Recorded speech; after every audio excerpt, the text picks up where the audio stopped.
Good afternoon. My name's Mark McGregor and I'm here to share with you this afternoon a little bit about success in an age of disruption.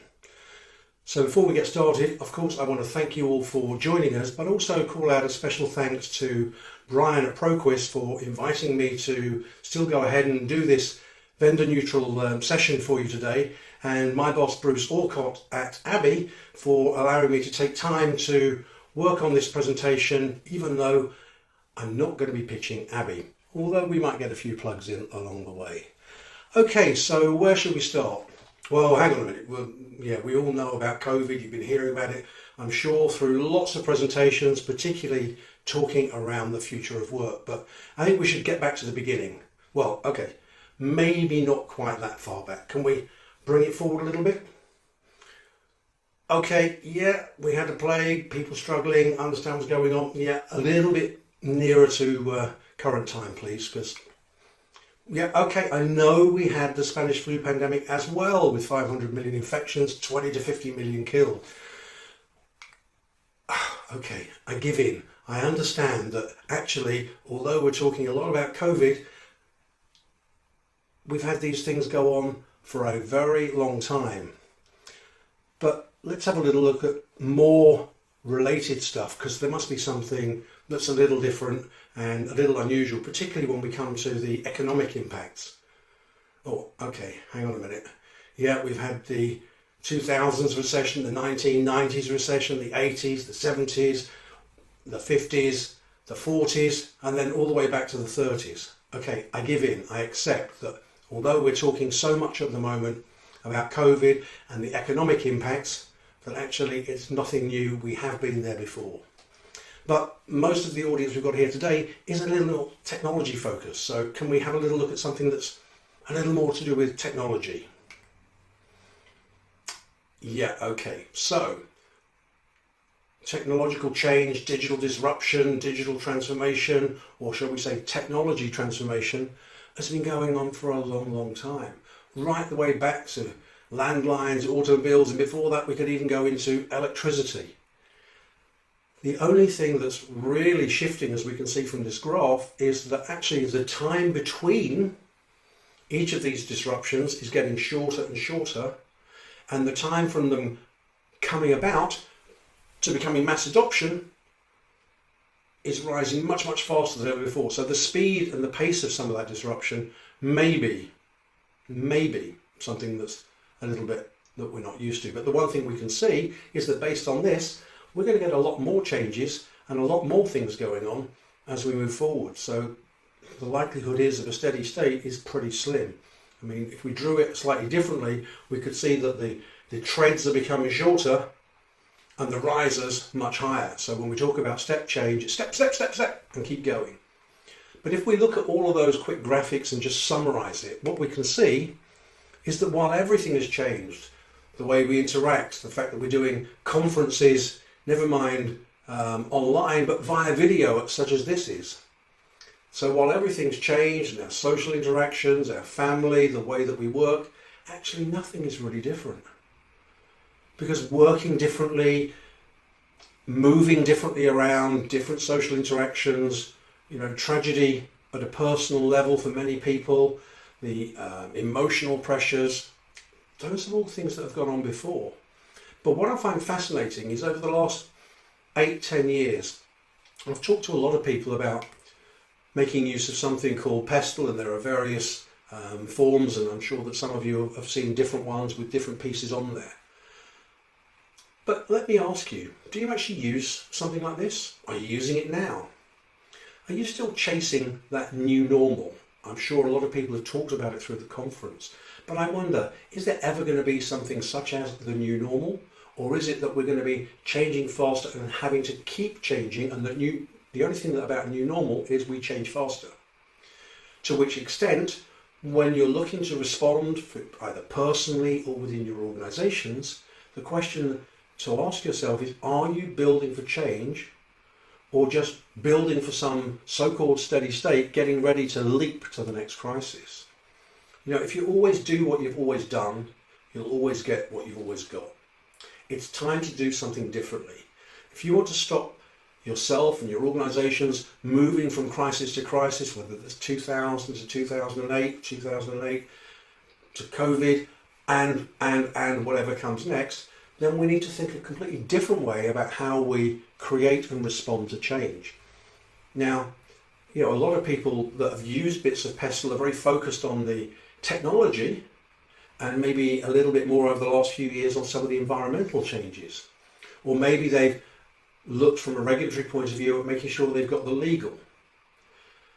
But interestingly enough, relatively few organisations have actually focused on looking at the social, economic and political implications. And as the last 3 years, whether in the US or in Europe, have shown, keeping an eye on that political landscape has a significant impact, because it also bleeds into the economic aspects of where we can do trade, how we can do trade, supply chains being disrupted through political manoeuvres as much as anything else. And then we look at where we are now and think, actually, there's a great social change going on. People think differently about work. People think differently about that work-life balance.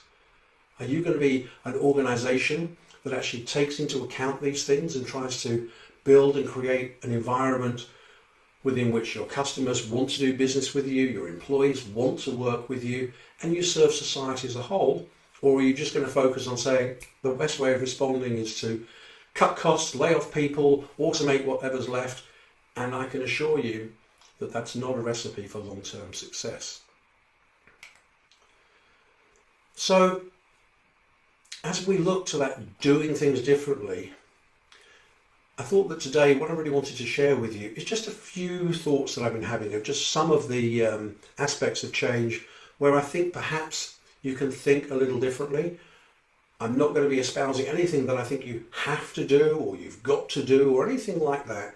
All I'd like to do is to get you thinking differently about some of these things and to ask yourselves whether you can make changes, whether you need to, or whether there's a different way of approaching it. So the key thoughts that I wanted to talk about were a little bit around reimagining performance measurement systems, reskilling for a hybrid digital workforce, focusing on real and unimagined journeys, a bit about data collection and management in, quite frankly, what is a remote world, a bit about management and motivation for remote workforces, and some ideas and thoughts around shifting from that management to leadership. So let's jump into the first one, reimagining performance measurement systems.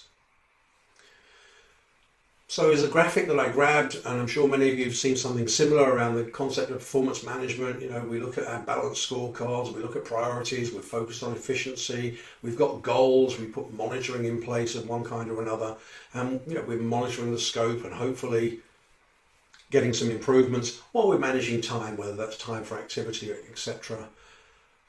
But as I look at these frameworks, a lot of this performance management is all centered around how we're going to manage people or manage work. We're not really thinking about the customer, our processes, our systems, and increasingly now our robots. Because the goals that we want to be aiming at are the customer's goals. We want to be efficient from the customer's perspective. We want to monitor that we're delivering on the customer's perspective, making sure that any improvements that we make are focused around those priorities. But also when we come to improving processes, we have to look at it from two different lenses. There's one where we look at it from a transforming and completely doing something differently. And the second one is that even when we put it in place now, whether that's a process inside or outside our systems, we still need to find ways of improving it.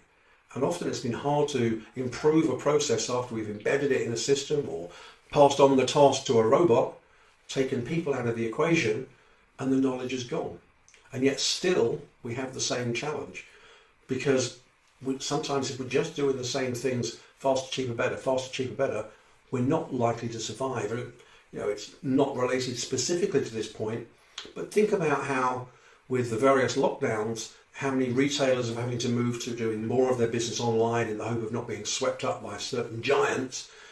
But I ask yourself the question, From a customer point of view, do you want the same thing from an online store as you do from a physical store? Well, the fact is you probably want something somewhere in between. No matter how much effort you put into fixing your processes in a bricks and mortar retail store, that's not going to help you become a great e-tailer. So the processes and systems, and indeed the customer outcomes, are going to be different. So if you want to manage performance, then you need to think about those things differently. And the same thing goes when we think about people, particularly at the moment. You know, with so many people working from home that have never worked from home before, and you know, we've always got that the most famous quote, excuse me, you know, you're on mute. I think it's probably the de facto vocabulary now.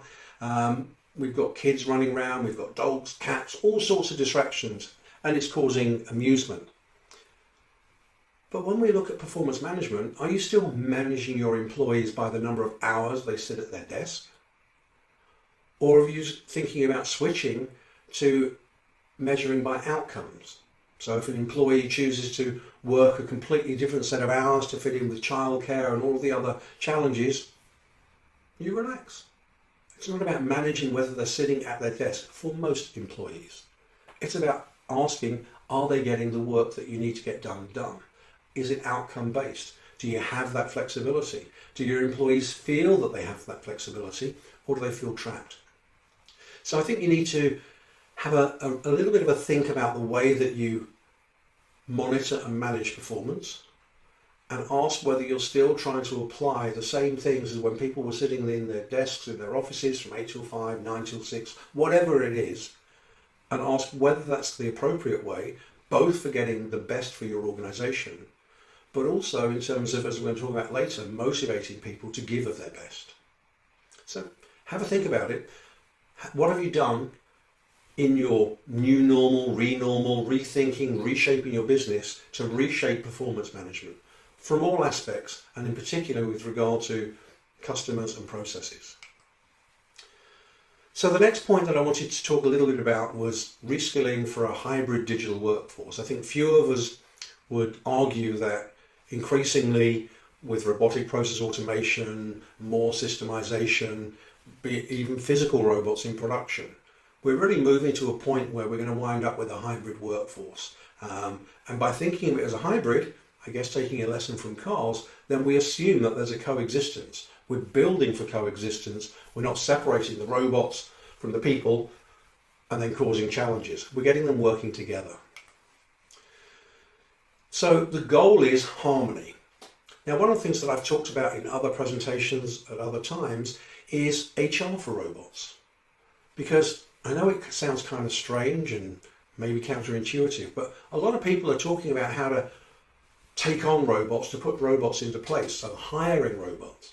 But robots are just a technology, just like our iPhones or Android phones or other technologies. They're going to go out of date. So the fact is that we're going to need to hire, fire and retire robots just as we do our human workforces. We also need to train the robots. And by the way, robots need a far more detailed job description than many people. When we talk about automation, I wonder how much we're thinking about automation assistants, working with our people and asking them how we can provide technology to help them achieve their goals. Not us deciding that, you know, we've run some monitoring and we've decided that a robot can do this better and we're going to impose this on you. Excuse me. And I would also say that, just as a side issue, that I think RPA is insulting robots. What do I mean by that? Well, if you think about the robot lawnmowers or robot vacuum cleaners, you know, they roll around your lawn or they roll around the room and they work out where the edges are, and then they don't bump into things. They learn. There's an element of learning to them. And sometimes we forget that although we talk about it as robotic process automation, they're not really learning. The robots that we use today, are employing today, don't learn and change. Yes, there's a lot of AI and machine learning coming along, but rarely do we see that coming in RPA. RPA is still about putting in some sort of task automation that's going to sit there and repeat repetitive tasks. You know, it will make the same mistake over and over and over again, regardless of what you think. So with a hybrid workforce, what we should be looking at doing is saying this is an amazing opportunity to increase productivity. It enables to achieve new heights, delivering better customer service, greater employee satisfaction, greater ability for our people to really serve the other stakeholders, the customers, their colleagues, etc., and to achieve new heights by building in the concept of the hybrid nature such that we can then apply newer technology in newer ways, and the people want to do it for themselves. And we've seen this a lot with some of the new moves from Microsoft. But I think that one of the things is that we're not really focused on how these kinds of technologies and how this hybrid workforce is going to be able to deliver new experiences for customers for problems that we hadn't even realised could be solved. That's when we're really achieving. That's what a hybrid workforce can do. And of course, a quote that's often put out to one of Richard Branson's here, clients don't come first, employees come first.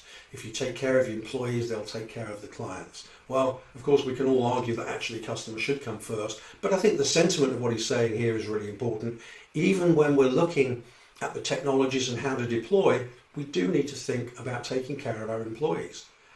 They aren't the robots. We're going to have robots, but our employees are not. So let's not treat them in that way. Okay, so focusing on real and unimagined journeys. What on earth do I mean by this? So just grabbed an example of a customer journey map. This one happens to be a mock-up of one for the US government. It doesn't really matter what it is. But what I'm looking at is that a lot of people now are looking to automate the customer journey mapping or modeling, and there are lots of definitive ways of creating this type of diagram.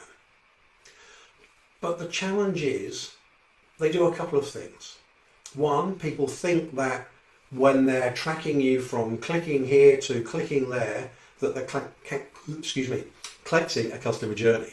What they're actually doing is collecting the customer's journey through your systems. Very useful, but let's not confuse it with the customer journey. And now, it's not just a case of saying this was the traditional customer journey. When we take that retail scenario that we've just talked about, do I go to the store? Do I use click and collect?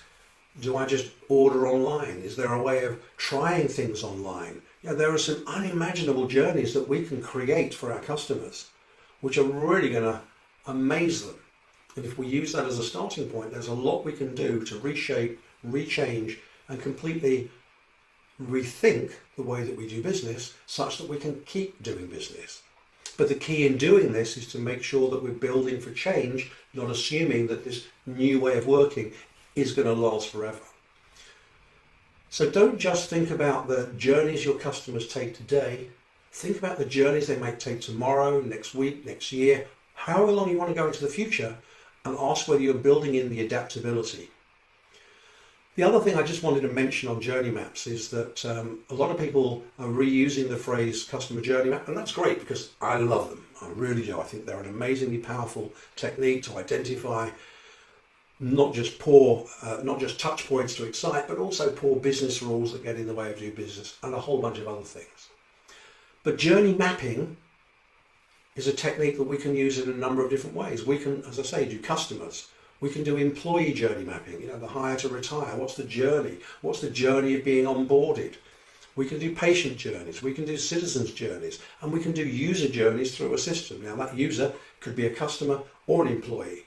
And there are great examples of how this way of thinking can really change things. And for example, I was talking with an exec at a GE company a few years ago, and they were explaining that they were really struggling to put in a new SAP system.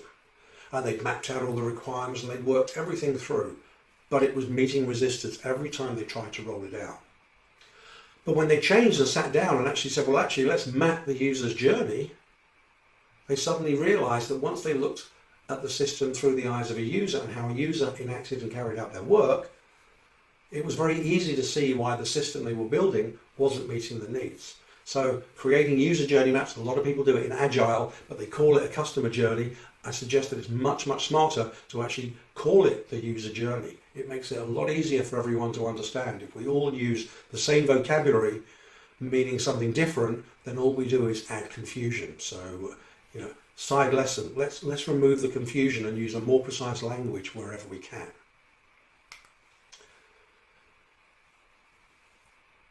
Then I want to talk a little bit about data collection and management in the remote world, because some of the things that we've been doing are going to be different. Now, to do that, if we look at the top left-hand corner, I purposely picked a workshop with post-it notes and a whole bunch of people going around. And I've picked that because I get really frustrated, even though I'm now involved in marketing process mining, when process mining advocates, vendors, proponents, whatever language you want to use, tell me how process mining replaces the workshop. It doesn't. Process mining does something differently. Just imagine if ever you've been in one of those workshops, it doesn't actually matter to a certain extent what the post-its are saying on the wall. The fact that groups of people who may not have known each other or understood what other people do are coming together to create a common representation can never be underestimated. I think sometimes when we come at it from that engineering, analytical or scientific perspective, we think it's just about the post-it notes and say, well, that looks chaos. We don't think about the human aspects, the psychological aspects, the emotional aspects, the human interconnection. So it's my sincere hope that workshops and post-it notes will never go away. I also happen to think that in many cases, what's being mapped is at a far higher level. Remember, process mining can only mine information that's already in the system. Many process mining vendors talk about digital transformation. Well, I've got news for you. You've already digitalized, because if you haven't already digitalized, then process mining is not going to help you. Now, it can help and it can supplement and complement. And in particular, I just wanted to look, if we take a little look at the top right-hand side now, it's not very easy to see, but trust me, what we're seeing there are lots of timelines. So whether that's mortgage applications or whether that's claims processing, this is the journey that claims or mortgage applications are taking through a system or systems.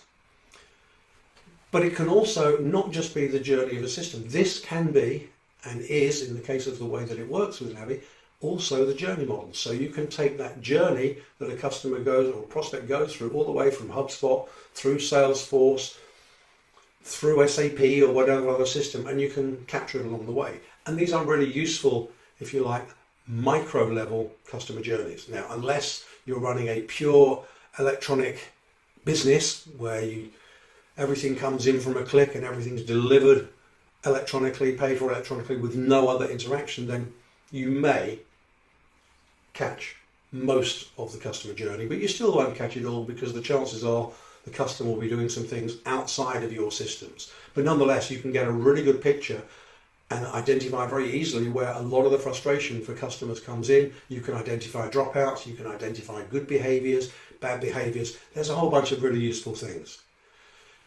And then if we look directly below on the right hand side, then the process mining can also help us from an improvement point of view in collecting that information from the system. So when we're talking about now with our remote workforce, well, they're still inputting, for the most part, information into systems, so we can still check on compliance, conformance, and a whole bunch of those other things.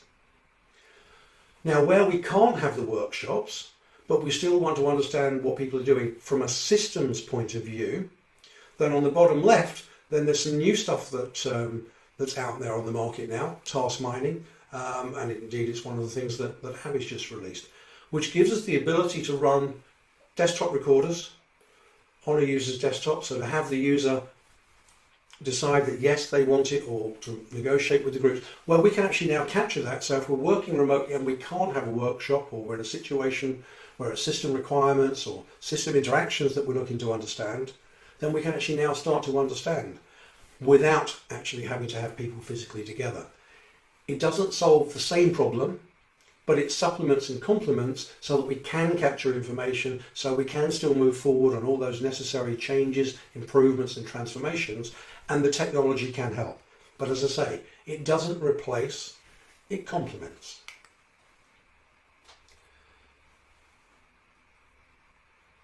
One of the other areas that I think we really do have to rethink and change is management and motivation, because a lot of organisations, or a lot of people that I talk to within other organisations, and I wrote a lot about some of these areas of motivation and management some months ago when we were going into the first lockdown, have not really changed.